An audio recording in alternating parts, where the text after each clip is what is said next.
파더스라고 들어봤어? 이혼 후 자녀에 대한 양육비를 지급하지 않는 부모의 이름과 사진, 나이, 주소, 직업까지 모조리 공개되어 있는 사이트야. 현재 대략 300여 명이 등록되어 있고 매일 새롭게 업데이트 된다고 해.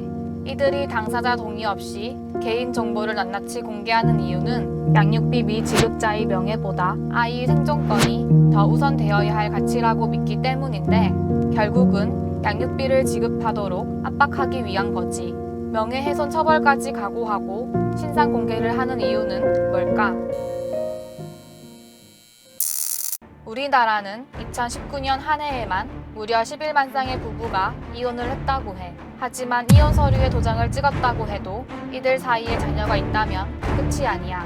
남남으로 갈라선 부부라 할지라도 남겨진 자녀들의 생존을 위해 성인이 될 때까지 책임을 져야 할 의무가 있어.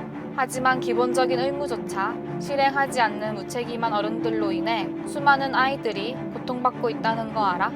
2019년 기준 미성년 자녀가 있는 부부는 49%. 이들은 원칙적으로 자녀 양육에 소요되는 비용을 공동 부담해야 돼. 따라서 이혼 후 자녀를 키우는 양육자는 자녀를 키우지 않는 비양육자에게 합의를 통해 정해진 양육비를 청구할 수 있어. 하지만 무려 73%가 단 한 번도 양육비를 받지 못했다고 해. 양육비 미지급 사례가 증가하자 지난 2015년 여성가족부 산하기관으로 양육비 이행관리원이 개원했어. 이곳은 이혼, 미혼 한부모가 비양육 부모로부터 양육비를 받을 수 있도록 상담부터 협의, 소송 및 추심, 모니터링까지 지원한다고 해. 설명만 들으면 양육비 미지급 문제가 금방 해결될 수 있을 것 같지?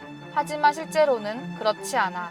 아이 한 명당 제출해야 하는 서류만 20여 가지가 넘는 데다 제출하는 것도 구청, 법원 등등 제각각이야. 그리고 결론이 나기까지 1년 반에서 2년이 넘는 상당히 오랜 기간이 걸리는데 그 과정을 거치는 게 금전적, 시간적, 정신적 고통이 너무 커서 일상생활이 완전히 파괴될 정도라고 해. 양육비 채무자에게 마지막으로 내릴 수 있는 가장 강력한 조치는 상대를 철창에 가두는 감치명령이야. 고통의 시간을 견디고 양육비 미지급자에게 감치 결정을 받도록 만들더라도 양육비 미지급자가 잠적하거나 위장 전입해서 아무 조치도 못하고 3개월이 지나면 감치 결정이 무효가 돼. 이처럼 양육비 이행관리원의 조력을 얻어 법으로 끝까지 조치를 취한다 하더라도 강제 조치 및 제재 또한 미약해 양육비 이행률이 저조한 수준에 머물고 있어.